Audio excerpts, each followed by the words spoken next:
They see my disability, I see my ability. They call me disabled, I call myself differently abled. There are some incidents that happen in your life. Those incidents break you, deform you, but they mold you into the best version of you. And the same thing happened to me. I was 18 years old when I got married. My father wanted me to get married. And all I said was, if that makes you happy, I'll say yes. And of course, it was never a happy marriage.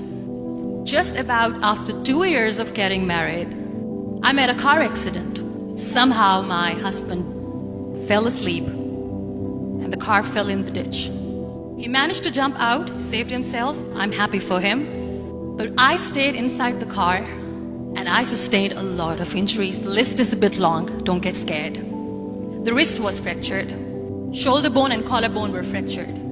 My whole rib cage got fractured. And because of the rib cage injury, lungs and liver were badly injured. I couldn't breathe. I lost urinary bowel control. That's why I have to wear the bag wherever I go. 3 vertebrae of my backbone were completely crushed. And I got paralyzed for the rest of my life. I finally ended up in a hospital where I stayed for 2.5 months. I underwent multiple surgeries. One day, doctor came to me and he said, well, I heard that you wanted to be an artist, but you ended up being a housewife. I have a bad news for you. You won't be able to paint again because your wrist and your arm are so deformed, you won't be able to hold a pen again. Next day, doctor came to me and said, your spine injury is so bad, you won't be able to walk again. Because of your spine injury and the fixation that you have in your back, you won't be able to give birth to a child again. That day, I was devastated. I asked my mother, why me? And that is where I started to question my existence. Why am I even alive? And that is where I realized that the words have the power to heal the soul. My mother said to me, this too shall pass. God has a greater plan for you. I don't know what it is, but He surely has. And in all that distress and grief, somehow or the other, those words were so magical that they kept me going.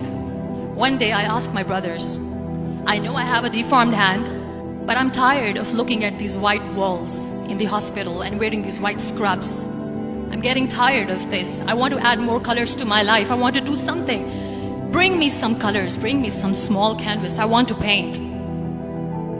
So the very first painting I made was on my deathbed, where I painted for the very first time. It was not just an art piece or just my passion. It was my therapy. And then I was discharged and I went back home. And I went back home and I realized that I have developed a lot of pressure ulcers on my back and on my hip bone. I was unable to sit.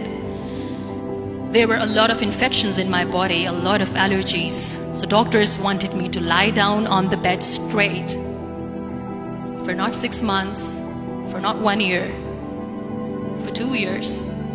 I was bedridden, confined in that one room, looking outside the window, listening to the birds chirping and thinking maybe there will be a time when we'll be going out with the family and enjoying the nature. That was the time where I realized how lucky people are. That is the time where I realized that the day I'm going to sit, I'm going to share this pain with everyone to make them realize how blessed they are, and they don't even consider them lucky. That day I decided that I'm going to fight my fears. We all have fears. Fear of unknown, fear of losing people, fear of losing health, money. We want to excel in career, we want to become famous, we want to get money. We are scared all the time. So I wrote down one by one all those fears. And I decided that I'm going to overcome these fears one at a time. You know what was my biggest fear? Divorce. I was trying to cling on to this person who didn't want me anymore, but I said no. I have to make it work. But the day I decided that this is nothing but my fear, I liberated myself by setting him free.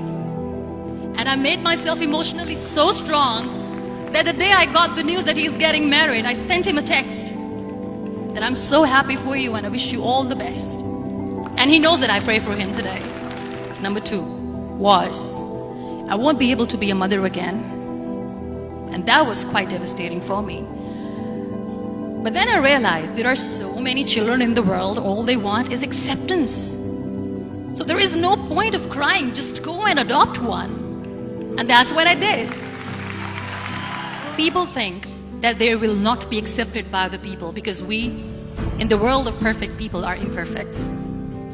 So I decided that instead of starting an NGO for disability awareness, which I know will not help anyone, I started to appear more in public. I started to paint. I decided that I'm going to join the national TV of Pakistan as an anchor person. And I've been doing a lot of shows for the last 3 years. I became the National Goodwill Ambassador for UN Women Pakistan, and now I speak for the rights of women, children. We talk about inclusion, diversity, gender equality, which is a must. Every time I go in public, I always smile. It's always a big toothy smile on my face, and people ask me, don't you get tired of smiling all the time? What's the secret? I always say one thing, that I have stopped worrying about the things that I have lost, the people that I have lost. Things and people who were meant to be with me are with me.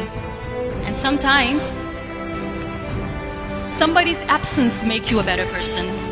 Cherish their absence. It's always a blessing in disguise. Live your life fully. Accept yourself the way you are. Be kind to yourself. Be kind to yourself. I'll repeat, be kind to yourself, and only then you can be kind to others. Love yourself and spread that love. Life will be hard. There will be turmoils, there will be trials, but that will only make you stronger. So when you accept yourself the way you are, the world recognizes you. It all starts from within.